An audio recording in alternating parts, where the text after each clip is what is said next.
You know, when I think about water, I think simple, essential, obviously, but basically just H2O. But the material you sent over, the new science of water, it suggests that water is anything but simple. Like, what are we even diving into here? Yeah, well, this book, it really challenges like our fundamental understanding of water. It starts off by highlighting all of these like strange properties that even like basic physics struggles to explain. Okay, so like, give me an example. What's something weird about water that most people wouldn't know? Okay, well, think about how like things usually freeze, right? The colder something is, the faster it freezes, right? Yeah, makes sense to me. But water, it doesn't always follow those rules. Under certain conditions, hot water can actually freeze faster than cold water. Whoa, really? Yeah, it's called the Impemba effect, and it's been like baffling scientists for decades. So you're saying like our everyday experience with ice trays, it could be totally misleading us about how water actually behaves. Exactly. It's like water has this hidden complexity that we're only just beginning to like understand. And this is just one example. The book is full of these anomalies that challenge like all of our assumptions about water. Like what? What else does it bring up? Okay, well, consider how most substances react to heat. They expand, right? But between 0 and 4 degrees Celsius, water does the opposite, it contracts. What? Yeah, and this is actually crucial for life as we know it. How so? I don't get it. Think about like lakes and oceans in the winter. Because of this unique property, right? Ice, which is less dense, floats on top of the slightly warmer water below. This allows aquatic life to survive even when temperatures plummet. Oh, wow, I never thought of it that way. If water behaved like most substances, the entire body of water could freeze solid, and that would be, catastrophic. So these little quirks of water aren't just like, scientific curiosities. They have huge implications for the planet and everything living on it. So is that what this book is getting at, that there's more to these anomalies than we realize? Absolutely. The authors argue that we can't fully grasp water's behavior using only classical physics.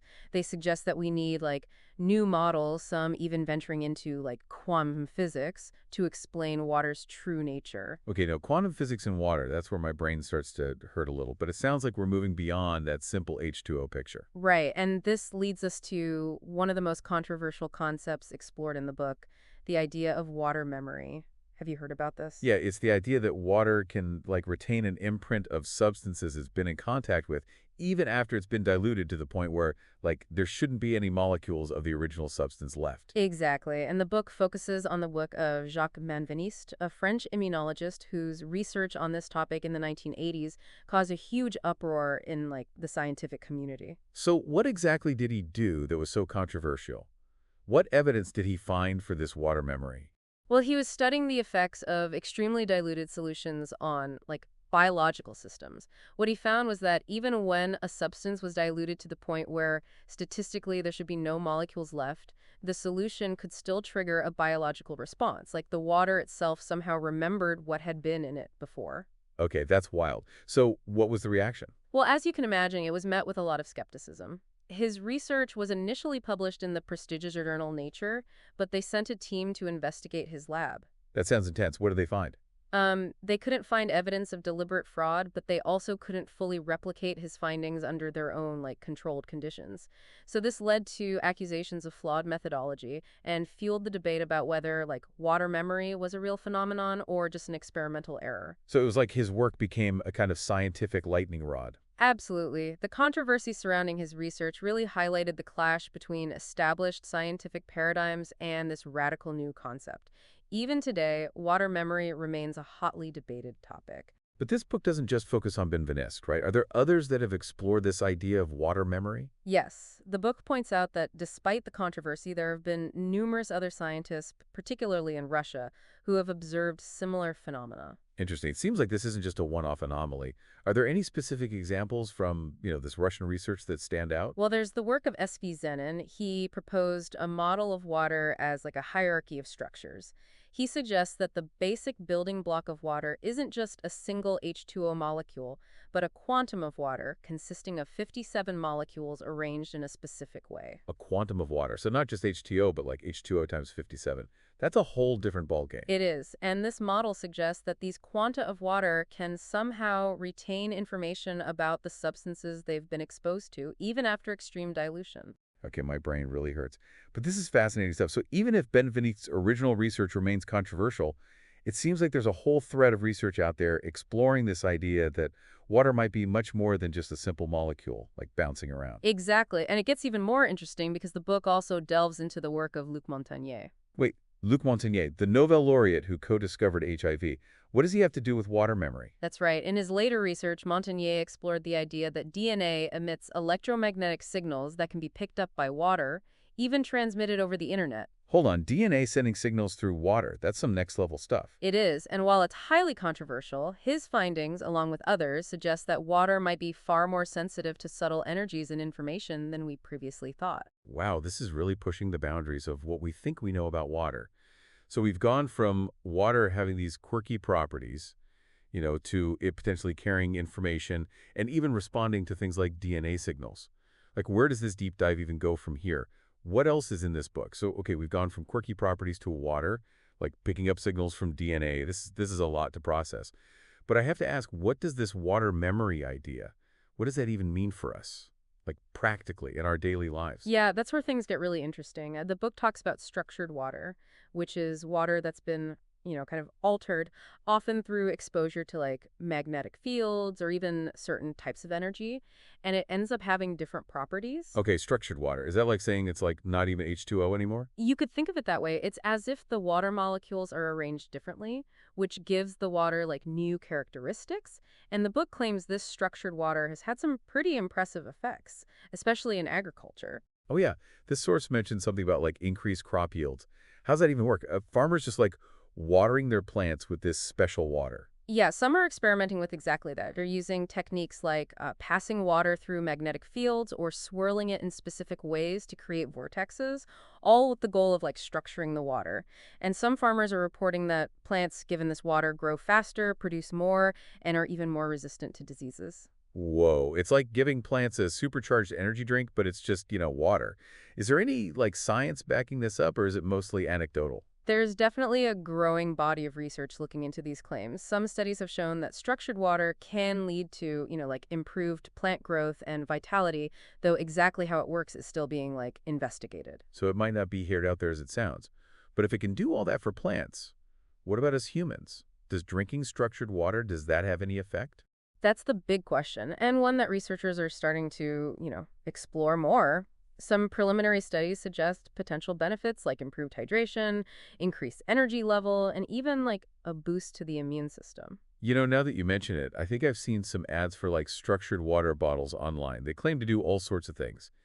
Is there any truth to those claims? It's important to be, cautious about marketing hype. While the research on structured water and its effects on human health is like intriguing, it's still in its early stages. We need more rigorous studies to really understand its potential benefits and any, potential risks. That makes sense. But even just the possibility that something as simple as like changing the structure of water could have health benefits is pretty mind-blowing. It is, and it ties into a broader theme that the book explores, which is that water might not just be a passive substance, but an active player in, biological processes.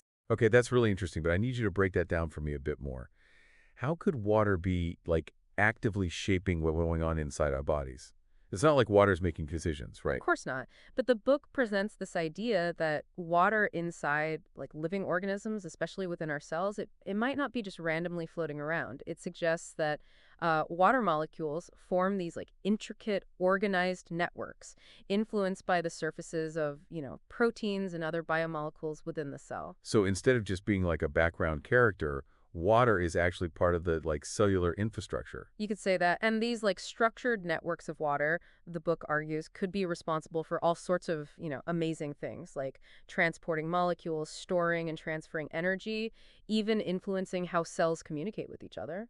Okay, now that's fascinating. It's like we're discovering a whole new layer of complexity within our own bodies, and water's at the center of it all. But honestly, this is all starting to feel a bit overwhelming. We've gone for hot water freezing faster to structured water inside our cells.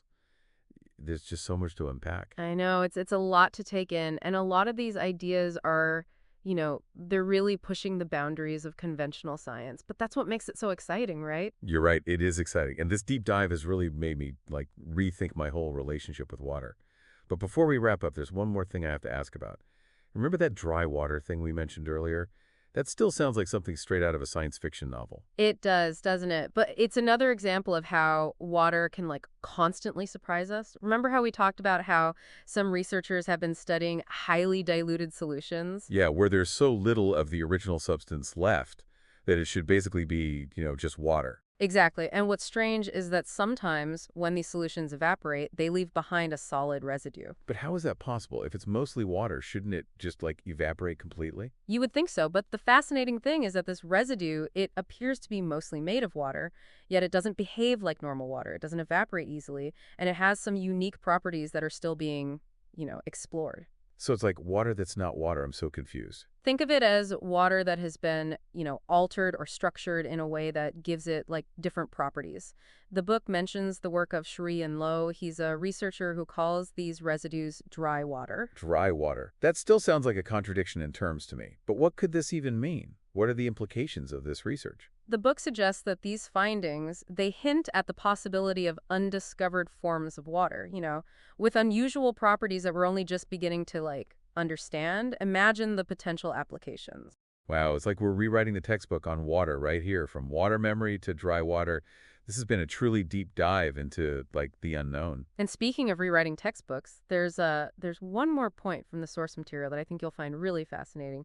It has to do with like a whole new perspective on how water behaves in biological systems. You've got me on the edge of my seat. Tell me more. Well, you see, the source suggests that water inside living organisms, it might not just be a passive solvent, but rather it could play a much more active role, even influencing and driving biological processes. Okay, I'm intrigued, but how could water be doing that? The source material talks about structured water inside cells. It proposes that the water molecules aren't just randomly, floating around, but instead they form these intricate, organized networks that are, influenced by the surfaces of proteins and other biomolecules. So kind of like water molecules linking arms and creating these, like, elaborate structures within our cells. Exactly. And these structures, the source suggests, could be responsible for all sorts of amazing things. Like what?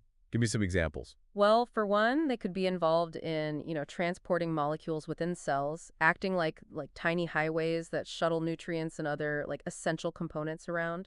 They might also play a role in energy storage and transfer, helping to like power the cell's activities. Wow, that's a far cry from the simple picture of water as just a background player. Right. It's like we're discovering that water is the like unsung hero of our cells, quietly orchestrating all these vital processes behind the scene. This is blowing my mind. It seems like we need to update that old saying, water, water everywhere, nor any drop to think.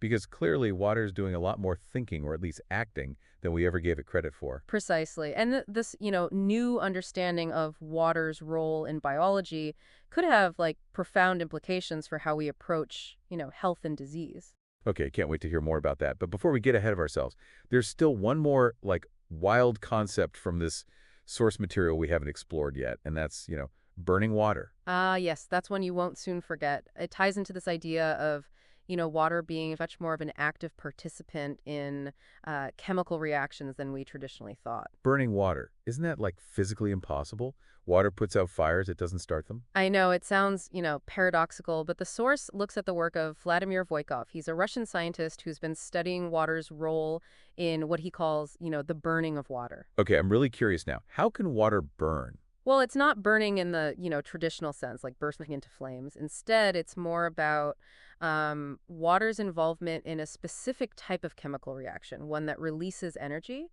often in the form of light. So it's more like, water is facilitating a process that releases energy rather than being the fuel itself. Exactly. Voykov's research has shown that water can actually amplify and sustain these energy-releasing reactions, particularly those involving free radicals. Free radicals, aren't those the things that we're supposed to, be fighting off with antioxidants? Traditionally, yes, but Voykov's work, along with others, suggests that free radicals aren't always, the bad guys. They actually play an essential role in many, biological processes, and water seems to be intricately involved in, like, modulating their activity. So water isn't just a passive bystander, it's an active participant in these, like, complex chemical dances happening within our bodies. Precisely. And understanding water's role in these processes could open up entirely new avenues for influencing health and well-being. But even beyond like the science, the book touches on something that I find quite fascinating, and that is like the way ancient cultures viewed water. It's true. Almost every culture throughout history has held water as sacred, see it as this, like life-giving force. They had rituals and ceremonies built around water, recognizing its power to purify, to heal, even to connect us to something, like bigger than ourselves. And it wasn't just about, the practical uses of water. They saw it as symbolic of, like purity, transformation, even consciousness itself. Like they intuitively understood something about water that science is only now beginning to, catch up with. Perhaps. While the book doesn't, delve too deeply into the like historical and cultural aspects, it does acknowledge that our modern, scientific understanding, it's starting to resonate with some of these ancient intuitions about water. It makes you wonder if we've lost something in our, like modern scientific worldview. We've analyzed water down to its, molecular components, but maybe we've missed some of its like deeper essence. That's a really interesting point, and it brings us back to the question of like what practical applications, all of this knowledge about water might have, besides, being more mindful of our water consumption and maybe appreciating it a little more. Right. We talked about, structured water and its potential in agriculture. What about its applications for like human health? Are there ways we can, harness this knowledge to improve our well-being? Well, the book delves into a few areas where this, new understanding of water could have like a real-world impact. One is in agriculture, as we discussed, but it also explores potential applications in like health and wellness. Okay, I'm intrigued. Tell me more about these like potential health benefits. Well, it's still, early days, and more research is definitely needed, but some studies have shown that structured water can improve hydration, boost energy levels, and even support like immune function. So maybe those structured water bottles they're selling online aren't completely snake oil after all. It's important to approach those claims with, a healthy dose of skepticism, but the research is certainly like promising. There's also growing interest in using structured water for like therapeutic purposes, particularly in alternative medicine practices. Some practitioners believe that structured water can help to, detoxify the body, reduce inflammation, and even promote healing. It's amazing to think that something as simple as water could hold so much potential for like improving our health and well-being. It is, and it all comes back to this idea of water being more than just, a passive substance. It's an active, dynamic force capable of carrying information and energy. By understanding and harnessing these qualities, we might unlock, a whole new level of health and vitality. Well, this deep dive has been an incredible journey. We've explored water's like hidden depths, from its anomalous properties to its potential to be influenced by like our intentions and even its role in shaping life itself. It's truly remarkable how much we're still learning about this, like seemingly simple substance, the one that covers over 70% of our planet. So as we wrap up this deep dive, what's like the one message you'd like to leave our listener with? I think it's this. The next time you take a sip of water, pause for a moment and truly appreciate, the wonder of it all. Remember that it's not just a drink, it's like a vital force that connects us all. Treat it with respect and perhaps even, a little bit of awe. And it might just surprise you with, its hidden gifts. Beautifully said. I think we've given our listeners a lot to, ponder today. Until next time, stay curious, stay hydrated, and remember, the mysteries of water run deep. This whole conversation is really like shifted my perspective. I used to think of water as, well, just water, essential, yeah, but not exactly like exciting. Now I'm seeing it as this dynamic force that's, shaping life on so many levels. It is a real paradigm shift, isn't it? And the book highlights how this new understanding of water could have like profound implications, not just for, our health, but for the planet as a whole. So it's not just about drinking more water. Right, it goes way beyond that. Think about the vast amounts of water that we use in agriculture industry, even the water that makes up, the majority of our planet. If we can understand how to work with water's like unique properties, we might be able to solve some of the biggest challenges we're facing. Okay, that's a big claim. What kind of challenges are we talking about specifically? Well, for starters, think about like food security. As the global population grows and, climate change intensifies, we need to find ways to produce more food with fewer resources. The book suggests that using structured water in agriculture could be like a key part of the solution. We talked about how some farmers are already seeing, success with that. But how do we even scale it up? Are we talking about like Some kind of global water structuring project? It might sound a little far-fetched, but some researchers are exploring exactly that. They're looking at how to create like large-scale water structuring systems that could be used to irrigate entire fields or even regions. That's wild. So we could potentially like influence the quality of our food and even the health of the entire ecosystem just by like changing the way we interact with water. It's a fascinating possibility, and it's not just about agriculture. The book also delves into potential application in areas like water purification and desalination. All right. If we could find like more efficient and sustainable ways to clean and desalinate water, that would be a game changer for so many communities around the world. Absolutely. Traditional desalination methods are very energy intensive and can be harmful to the environment, but some researchers are exploring how to use the principles of, structured water to create more efficient and eco-friendly ways to remove salt and other impurities from water. So by understanding like water's deeper properties, we might be able to find solutions to problems that have seemed intractable for years. It's certainly a possibility worth exploring. And it all comes back to this idea that we're not just dealing with, a passive substance. Water is an active force that's full of potential. By learning to like work with it rather than trying to control it, we might be able to unlock solutions we never even thought possible. This deep dive has been like an incredible journey. It's made me realize how much we still don't know about something as fundamental as water. It is humbling, isn't it? We tend to think of water as this, simple, everyday substance, but it's really full of mysteries. I'm left wondering if we're only just beginning to grasp water's potential. What other secrets are out there, just waiting to be discovered? That's the beauty of science, right? There's always more to learn. And perhaps the most important lesson we can take from, this whole exploration of water is a sense of humility. To recognize that even the most, familiar things can hold these profound mysteries. And that there's always more to discover if we just keep an open mind. So as we wrap up, what's the one takeaway you'd like to leave our listener with? I'd say this, the next time you see a drop of water, a flowing river, or even the vast ocean, take a moment to really appreciate like the wonder of it all. Remember that it's not just a substance, it's a dynamic force that's interconnected with every aspect of life. And perhaps in that moment of appreciation, you might catch a glimpse of, the deeper mysteries it hold. Beautifully said. And on that note, we'll wrap up this deep dive into the mysteries of water. For all of us here at Podcast Name, thanks for listening, and until next time, stay curious.